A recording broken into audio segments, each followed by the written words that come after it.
अंडमान घूमने में पैसे कितने लगेंगे या फिर अंडमान ट्रिप प्लान कैसे किया जाए, इन सब चीज़ों के बारे में आज हम इस अंडमान की वीडियो में बात करेंगे जो कि आएगा हमारे पर्सनल एक्सपीरियंसेस से। सो देर किस बात की, वीडियो को स्टार्ट करते हैं। Hi everyone, welcome back to our channel Rolling Feet Tales. Andaman trip का बजट समझने के पहले सबसे पहले ये समझना ज़रूरी है कि अंडमान की आइटनरी कैसी होनी चाहिए, वहाँ पे आपने स्टे कहाँ करना है, क्या एक्टिविटीज़ करनी है, कहाँ खाना है और इंटरनल ट्रांसपोर्ट कैसे होगा, बिकॉज यही सारी चीज़ें आपके टोटल बजट में इंक्लूड होंगी। Andaman and Nicobar 572 small islands का एक ग्रुप है जिसमें से टोटल 38 आइलैंड्स ही ऐसे हैं जहां पे लोग रहते हैं। And out of those 38, 3 islands जो कि पोर्ट ब्लेयर, हैवलॉक एंड नील आइलैंड ही ऐसा आइलैंड है जो आपके वेकेशन के लिए परफेक्ट है। सो अब बात कर लेते हैं अंडमान घूमने का बेस्ट टाइम कौन सा है। सो अंडमान अगर आप घूमना चाहते हैं तो उसका बेस्ट टाइम होगा नवंबर से लेकर फरवरी तक के बीच का टाइम। इसके 3 रीज़न है। तो पहला रीज़न ये है कि उस समय वेदर काफ़ी प्लेजेंट होता है, टेम्परेचर रफली बिटवीन 20 to 30 डिग्रीज मिलेगा आपको। जो सेकेंड रीज़न है वो ये है कि धूप काफ़ी ज़्यादा होगी, रेनफॉल ख़त्म हो जाते हैं उस समय तक, एंड हेंस आपकी जो पिक्चर्स आएंगी वो बहुत ही ब्यूटीफुल आएंगी। एंड जो थर्ड वन है वो ये है कि सी काफ़ी काम हो जाता है उस समय और काफ़ी क्लैरिटी भी आ जाती है। तो जब आप स्कूबा डाइव करते हो, स्नॉर्कलिंग करते हो, तो जो व्यू आती है मरीन लाइफ कैंप कोरल की वो बहुत ही अमेजिंग आती है। हेंस आप अपना trip between November to February plan करें। फरवरी के 2 महीने तक और एक्स्ट्रा प्लान कर सकते हो, बट उस समय थोड़ी गर्मी ज़्यादा हो जाती है। नेक्स्ट बात कर लेते हैं कि अंडमान पहुंचना कैसे है। सो अंडमान पहुंचने का सबसे बेस्ट तरीका है फ्लाइट से आप जाएंगे। इंडिया के मेन सिटीज से अंडमान की जो कैपिटल है पोर्ट ब्लेयर, उसके लिए आपको डायरेक्ट फ्लाइट या फिर 1 हॉप फ्लाइट मिल जाएगी। हम गए थे दिल्ली से पोर्ट ब्लेयर एंड हमें एक स्टॉप लगा था कोलकाता में। फ्लाइट की टिकट रफली अराउंड 18 to 20,000 के बीच में रिटर्न ट्रिप आपको मिल जाएगी। नॉट टू मेंशन कि आप ये टिकट्स एडवांस में थोड़ा बुक करेंगे, जितना एडवांस में बुक करेंगे उतनी सस्ती आपको फ्लाइट मिलेगी। अब वहां पहुंच तो गए, लेकिन अब वहां अंडमान में करना क्या है, what is the itinerary.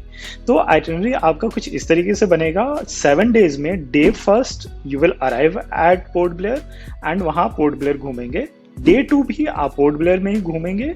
Day 3 आप हैवलॉक जाएंगे एंड हैवलॉक एक्सप्लोर करेंगे। डे 4 अगेन आप हैवलॉक में एक्सप्लोर करेंगे। डे 5 आप नील आइलैंड जाएंगे एंड वहां पे आप एक्सप्लोर करेंगे। डे 6 भी आप नील एक्सप्लोर करके वापस पोर्ट ब्लेयर आ जाएंगे और डे 7 पे आप वापस अपने घर आ सकते हैं। ये थोड़ी टाइट आइटिनरी है क्योंकि आपने 2-2 दिन तीनों आइलैंड्स को दिए हैं, बट आपके पास 1 या 2 दिन भी एक्स्ट्रा है। तो वी वुड रेकमेंड कि आप हैवलॉक में 1 दिन एक्स्ट्रा और नील आइलैंड में 1 दिन और एक्स्ट्रा दे सकते हो। इससे आपका ट्रिप काफ़ी रिलैक्स हो जाएगा और आप अच्छे से सब कुछ कवर भी कर लोगे। थोड़े डिटेल में आइटिनरी एंड एक्टिविटी डिस्कस कर लेते हैं। सो फर्स्ट डे जब आप पोर्ट ब्लेयर आएंगे उस दिन आप चिड़िया टापू बीच पे जाके सनसेट देख सकते हैं, बहुत ही अच्छा सनसेट आता है। एंड वापस में आप सिल्वर जेल का नाइट शो देख सकते हैं। जो नेक्स्ट डे होगा उस डे आप रॉस आइलैंड करेंगे सबसे पहले, जो 3 घंटे के आसपास लगेगा। रॉस आइलैंड कवर करने के बाद आप जा सकते हैं सिल्वर जेल, वहाँ की हिस्ट्री देख सकते हैं, कैसे वहाँ पे प्रिजनर्स को रखते थे वो देखने के बाद फिर आप इवनिंग में कोबिन्स कोव बीच जा सकते हैं जहाँ पर आप चिल कर सकते हैं। वहाँ वाटर स्पोर्ट्स भी अवेलेबल है, आप वो भी ट्राई आउट कर सकते हैं। इसके बाद आप हैवलॉक पहुंचेंगे और हैवलॉक में नेक्स्ट 2 दिन में आप सबसे पहले तो राधानगर बीच पे सनसेट देखेंगे, क्योंकि इस राधानगर बीच एशिया का बेस्ट बीच है एंड वर्ल्ड का 7th बेस्ट बीच है। इसके अलावा काला पत्थर का सनराइज बहुत फेमस है एंड एलिफेंट बीच पे आपको हर तरह की वाटर एक्टिविटीज मिल जाएंगी, जैसे jet ski, snorkelling, parasailing, everything will be available there. यहाँ पे एक हमारा टिप ये है कि आप जब एलिफेंट बीच जा रहे हैं तो आप जंगल ट्रैक से होके जाओ, अलग ही फील एंड वाइब आती है। इसके अलावा there are other beaches like Vijaynagar beach जहाँ की वाइब्स ऑल टुगेदर डिफरेंट है, आपने डेफिनेटली एक्सप्लोर करना चाहिए। यहाँ पे जब आप हैवलॉक पे हैं तो आप स्कूबा डाइव मिस मत करना, हाईली रिकमेंडेड है, क्योंकि यहाँ पे जो coral life and marine life आपको देखने को मिलेगी वो अलग ही फील देगी, आपके लाइफ टाइम के लिए एक मेमोरी रहेगी। यहाँ पे आप जब डाइव करेंगे तो आपको क्लाउन फिश देखने के भी चांसेस मिल सकते हैं। हैवलॉक के बाद आप नील आइलैंड फेरी से पहुंचेंगे एंड वहां पे सबसे पहले आप अपनी लाइफ का बेस्ट सनसेट लक्ष्मणपुर बीच पे देखेंगे।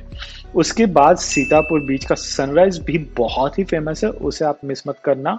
ये करने के बाद फिर आप जा सकते हैं लक्ष्मणपुर बीच 2, जो कि फेमस है अपने कोरल ब्रिज के लिए, जो 2 कोरल्स के मिलने से बना हुआ है। एंड अगर टाइड सिचुएशन अच्छी रहे, विच इज लो टाइड, तो आप अपने नेकेड आई से Nemo fish which is clown fish उसको भी देख सकते हो।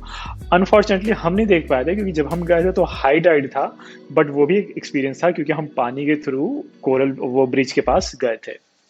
बस ये करने के बाद आप पोर्ट ब्लेयर वापस आएंगे फेरी से, and in the evening you will chill at one of the beaches और at the cafes before heading back home the next day. Itinerary and activities तो सॉर्ट आउट हो गई, बट इंटरनल ट्रांसपोर्ट का अंडमान में क्या scene है उसके लिए देयर आर 2 वेज जो आप ट्रैवल करते हैं between island and with in the island. So between island के लिए जनरली फेरी होती हैं जो कि पोर्ट ब्लेयर से हैवलॉक, हैवलॉक से नील एंड नील से पोर्ट ब्लेयर चलती हैं। ये private ferries I would recommend कि आप लें। वैसे तो गवर्नमेंट फेरीज भी होती हैं, बट प्राइवेट फेरीज में टिकट मिलना आसान होता है और कंफर्टेबल भी काफ़ी होता है। उसका लिंक मैंने डिस्क्रिप्शन में डाल दिया है, आप वहां से एडवांस में ऑनलाइन बुक कर लेना, क्योंकि अगर आप पीक सीजन में जा रहे हो तो थोड़ी फाइट हो सकती है सीट मिलने में। जनरली जो प्राइस है वो रफली 1000 टू 1500 के बीच में रहेगा, depending on the company that you choose and the distance between the islands. जो second within the island का जो ट्रांसपोर्टेशन है वो मेनली स्कूटी आप हायर कर सकते हैं, जो कि 500 से 700 रुपीज पर डे के डेली रेंटल पे मिल जाएगा। लेकिन अगेन हाई सीजन पे जा रहे हैं तो एडवांस बुकिंग कर लेना। हमने अनफॉर्चुनेटली नहीं करा था और हमें बहुत परेशानी हुई थी। नील आइलैंड तो इतना छोटू सा है कि वहां पे तो आप साइकिल भी हायर करके घूम सकते हो, एंड अगर आप ये सब नहीं करना चाहते तो there is always an option of private taxi, जो कि आपको फुल डे आइलैंड पे घुमाएगा at different points. Next question, where to stay. वैसे तो पोर्ट ब्लेयर बहुत बड़ी सिटी नहीं है, तो आप अपने बजट के अकॉर्डिंग कहीं पे भी रुक सकते हो। हम रुके थे जो सेलुलर जेल और फिनिक्स जेटी है उसके बीच में, hotel called Welcome Hotel by ITC. ये काफ़ी सेलुलर जेल और फिनिक्स जेटी के लिए इक्वी डिस्टेंस था, तो हम वहाँ रुके थे। फिर उसके बाद आप हैवलॉक में जो beach front hotel and resort आपको काफ़ी मिलेंगे, आप ट्राई करना, आप वहाँ पे रुको। हम रुके थे शीशल रिजॉर्ट में, जिनका अपना खुद का स्कूबा सेंटर भी था, और प्लस जो हैवलॉक पे बहुत ही फेमस कैफ़े बनोवा कैफ़े वो भी इसी रिजॉर्ट के अंदर था। सो आप डेफिनेटली ट्राई आउट कर सकते हैं। नील आइलैंड में हम रुके थे पर्ल रिजॉर्ट में, जो कि लक्ष्मणपुर बीच पे ही था। होटल तो ओकेश टाइप था, बट उसकी यूएसपी यही थी कि वो लक्ष्मणपुर बीच पे था, जहां से सनसेट बहुत ही औसम दिखता है। सो ये तो हो गए स्टे के options. So now comes the question, where to eat. Port Blair में वी वुड रिकमेंड आप अन्नपूर्णा रेस्टोरेंट, बेव्यू कैफे या फिर अमाया रूफटॉप में खाना ट्राई कर सकते हैं। बहुत ही अच्छा फूड ऑप्शंस मिलते हैं, एंड वेजिटेरियन नॉन वेजिटेरियन दोनों मिलते हैं, सो कोई प्रॉब्लम नहीं होगी आपको। जब आप हैवलॉक आएंगे, हैवलॉक में जैसा मैंने बताया बनोवा कैफे तो आपको मस्ट ट्राई करना है, क्योंकि वहाँ का जो लाइव म्यूजिक एंड जो फूड होता है बहुत ही ऑसम होता है।